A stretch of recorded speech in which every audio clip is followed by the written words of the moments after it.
Olha, vocês todos devem ter ficado horrorizados, como eu fiquei, diante daquelas cenas chocantes daquela chacina em Manaus, na penitenciária de Manaus, né? Eu fiquei chocado. Acho que vocês também devem ter ficado chocados. O mundo todo ficou chocado com isso. Mas foram cenas de chacinas anunciadas.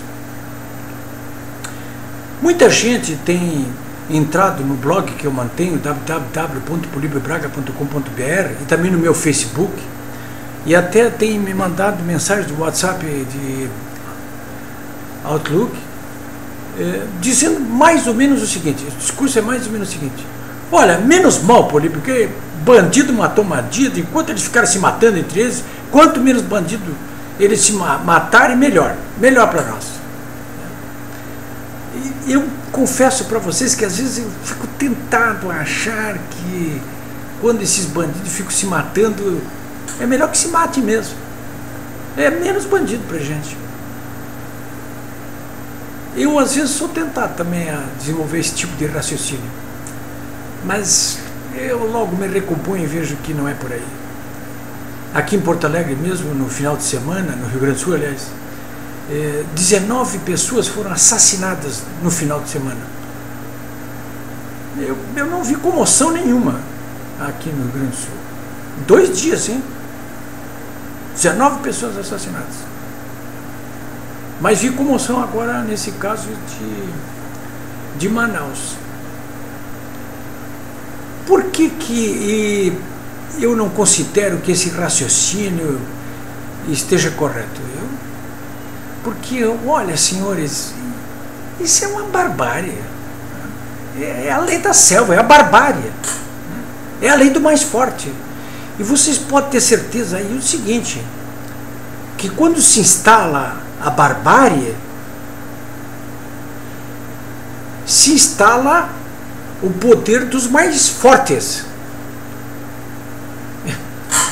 Eu não me considero o mais forte, o mais bandido, porque esses é que vão mandar, né? Os mais fortes e os mais bandidos, os mais selvagens, os mais violentos, os mais truculentos.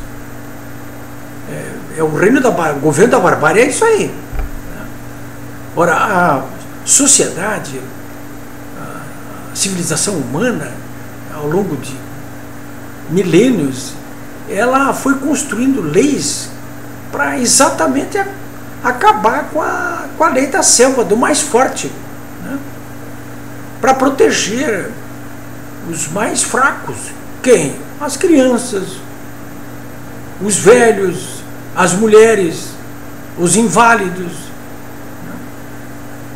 Diante da selvageria dos mais fortes, mais violentos, mais bandidos. É por isso que se estabeleceram as leis, né? E é o governo das leis, não o governo dos homens. Então não é possível aplaudir isso aí, não, porque as mesmas mãos que hoje aplaudem essa selvageria, como a que aconteceu em Manaus, essas mesmas mãos que hoje aplaudem, amanhã estarão crispadas, chorando a morte de algum ente querido, de algum amigo, de algum companheiro, de alguma pessoa que não poderia ter sido atingida dessa forma. Então, é por aí. O que nós realmente devemos, e é o que eu faço aqui todos os dias, é denunciar com força, com vigor, a omissão das autoridades públicas diante desse caos da insegurança pública. É o que eu tenho feito todos os dias aqui.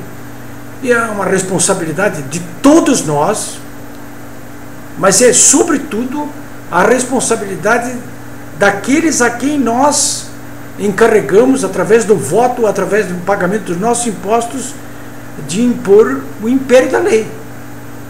E nesse caso estão os governadores dos estados, que pela Constituição são os responsáveis primários pela segurança pública dos seus cidadãos,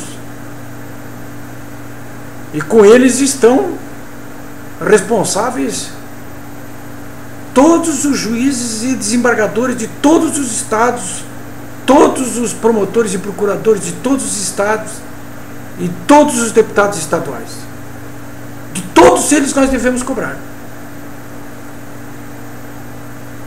A maior parte dos estados e dos governos e desses representantes, a maior parte não está cumprindo com o seu dever, como é o caso inclusive do Rio Grande do Sul.